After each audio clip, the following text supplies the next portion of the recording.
Hello, Crashhaven here, and today I'm going to be showing you a mod I made called the Castra Urban Sprint. This is a tuk-tuk produced by the Canadian brand Castra.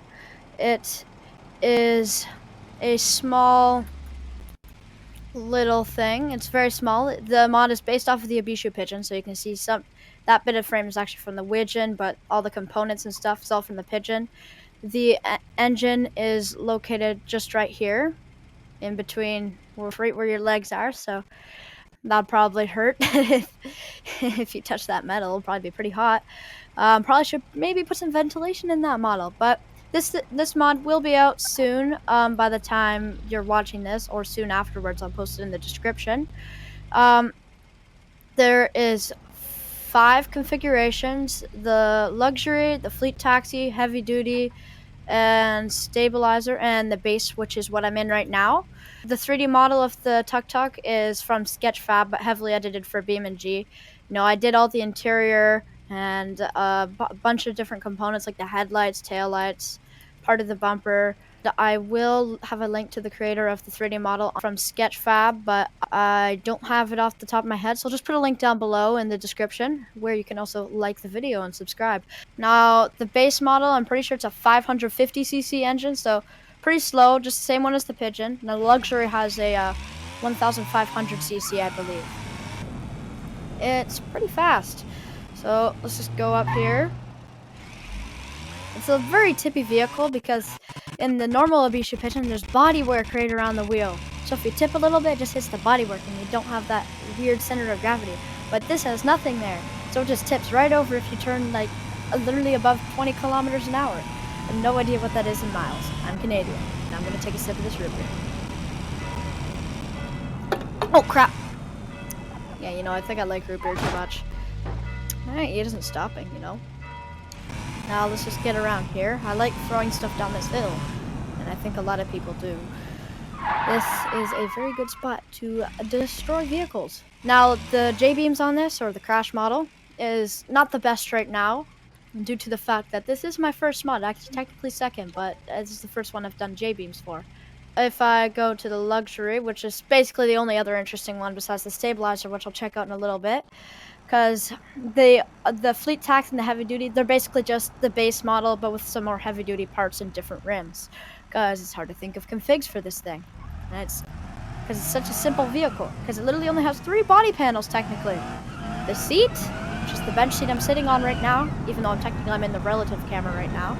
I will have to fix the positioning for the first person camera. And the other body panel is just the rear bumper, which is separate, so it'll come off in the event of a crash. And catching up to this guy. That's a different guy. He doesn't have a dent in the back.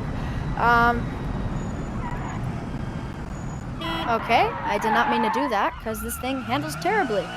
So, have fun trying to drive this, because I've made something worse than the Abishu Pigeon.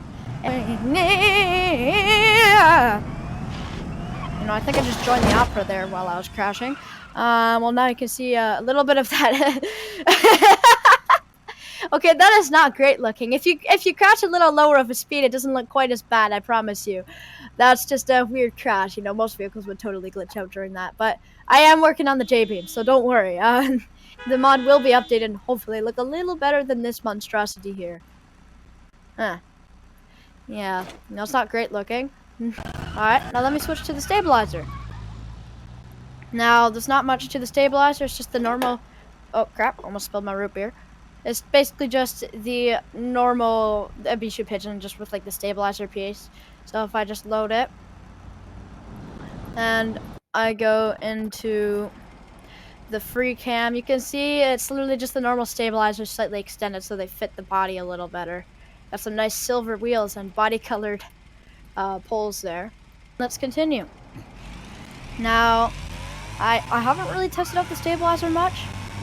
I did like 5 minutes ago when I was trying to make this video, and it was going on too long, and I forgot to plug in my headphones, so you could hear all my keyboard clacks. Hopefully you can't right now, because that kind of sucked for me, and I'll have to redo it again, which isn't always great. This is actually the first full-length video on this channel, so if you also want to subscribe for some more content. And maybe like too. That'd be kind of nice. I think I did a pretty decent job on this mod. I'm pretty proud of it personally. It's not the greatest thing in the world, but that was kind of a cool little 180.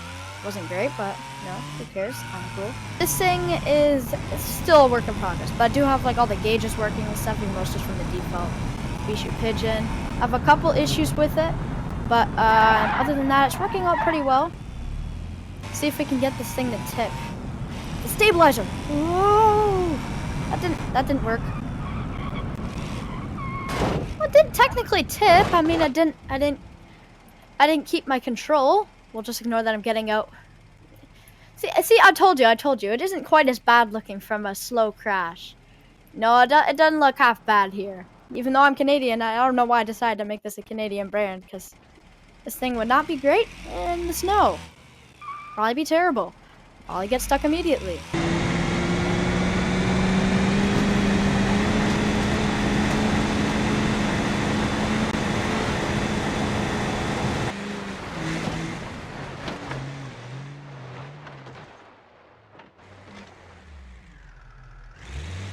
And I don't think there's any winter tires that are small enough for this thing. I'm just gonna go over here, try to flip, and end the video. Oh! Oh! No!